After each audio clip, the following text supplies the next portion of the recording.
Hey, this is Tim Walden, and I thought it'd be kind of neat to take you inside one of the images from a Walden session and just give you a little flavor of how we think and how important lighting and posing and vision go into creating a beautiful, beautiful portrait.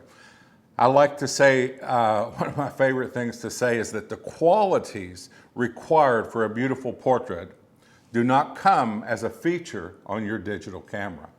And I think this is something we can't forget. For something investment worthy to go on your wall, something that will live for generations to come, but also have the drama, the impact, the qualities, the beauty, the flattery, the storytelling effect that an amazing portrait should have. There's a lot more that goes into it than just the tool that we use, which is our digital camera. Yes, I'll grant it, our digital cameras today are a ton better, and they give us a lot of great features, but ultimately it's the mindset of, and the lighting and the posing and kind of the artist's vision that goes into making a great portrait. So what I did is I just pulled a little 2.5-minute segment from a recent video series that we did, and many of you may know Bev and I do a lot of teaching for other photographers.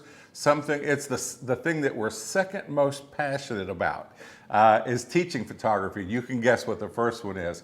It's creating images that are family legacies. And so, so this is from one of those little teaching segments. It's 2.5 minutes long. And it's while we were creating this portrait of this young couple. Black and white is something that I think we at Walden's have been known for many years. I grew up, came out of the darkroom with my father, learned about the qualities of beautiful black and white, tonal qualities, lighting qualities, longevity, archival stability, all of those things, fine art, what truly fine art papers and prints and all those things are. So this is where our roots are, but we still have to create art that's worthy of all of those things. So I thought I would take you into it. So hang on, I want to take you to about a 2.5-minute video, and you can see what we were thinking and what we shared with other photographers as we created this particular portrait. I really love, I just go back to my roots of really tight compositions and beautiful dramatic lighting, really meaningful portraits. So I'm going to do something again kind of featuring Grace and Carter, just a more secondary role, and I'm going to work like from right up here on the composition. So I'm going to just leave you where you are, Grace, I think. Actually, turn your body a little bit more this direction. Now just your face that way.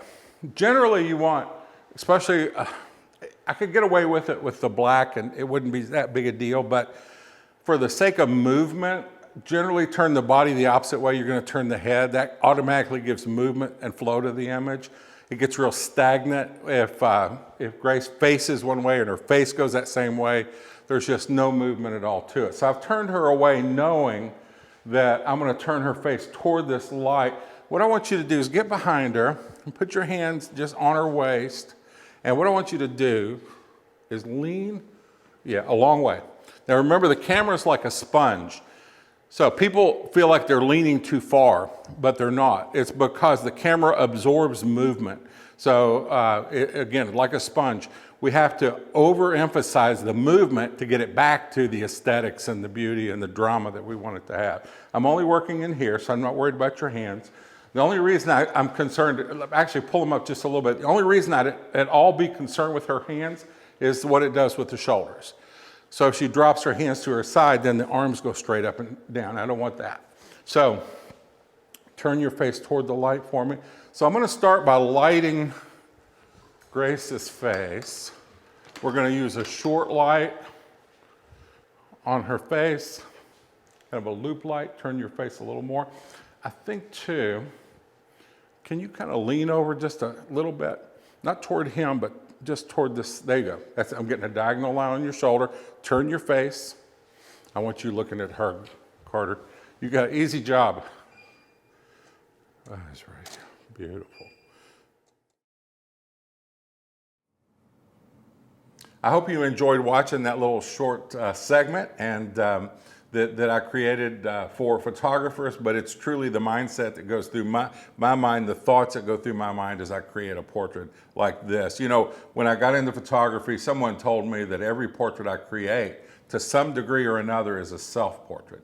What they meant by that is so much of yourself goes into your art that it's not just, and this is where I think a lot of people misunderstand, is like you learn posing and lighting, but that gets very robotic. It doesn't suit everyone, and it doesn't always execute well. It's just a starting point.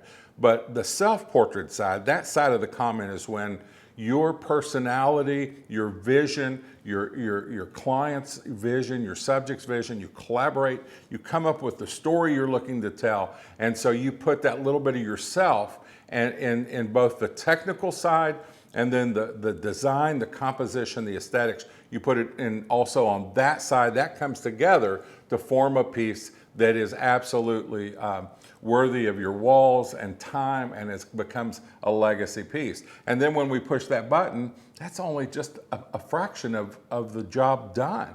I mean, so many people think when you take the photo, you're done. It's a long way from being true here at Walden's, because what we're going to do then is determine how we're going to then print that, the printing process, the substrates, the choosing papers or canvases that are archivally sound, things along those lines, so that your art can not only hang on your wall and be impactful, but can be passed down from generation to generation.